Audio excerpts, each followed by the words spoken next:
How's it going, everyone? Today I'm going to show you guys how to remove your cabin air filter for your 2026 Ford Maverick. Quite simple. So first things first, you're going to want to pop this open. You're going to want to remove anything that's inside your glove compartment. One thing you got to take note of is these tabs that are on both sides. So what you're going to want to do is slightly push until you get off of those tabs, and then you're going to push in from the outside to drop that. So I'm going to do that real quick. So I'm going to try to do this with one hand. So you're going to come back behind and show you an example. You'll push that forward and then pull down. I'm going to do that on the other side as well. You're going to want to be gentle. You don't want to break those tabs. So I'm going to come from both sides, lift off slightly, and then drop the glove compartment. This is why you're going to want to empty out the compartment, because you do got to tilt it down. If you tilt it down far enough, it will come out. You can just place it down, and this is where you will get into the housing. Sorry for the shaking, but we have tabs on both sides. So these tabs you're going to want to push out. Be very gentle. You can break them.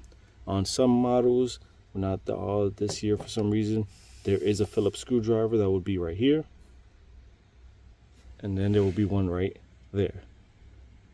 So again, for some reason this year did not come with any screws, but you just push the tabs out. Again, be very gentle, because those will break if you're too rough with them.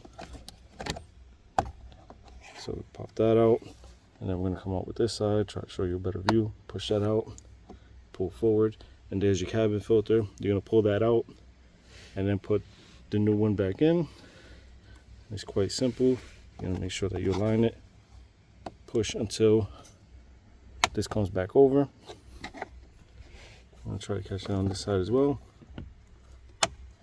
Sorry that is a little shaky, but then you can snap that back in place.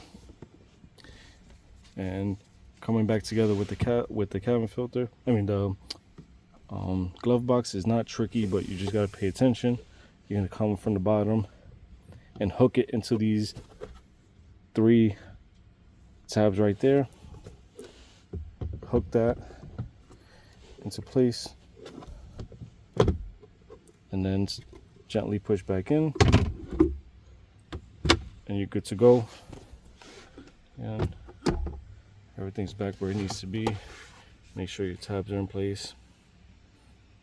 You should be good to go. I hope this helped. If it does, please leave a like. That'll help a whole lot. You have a good one.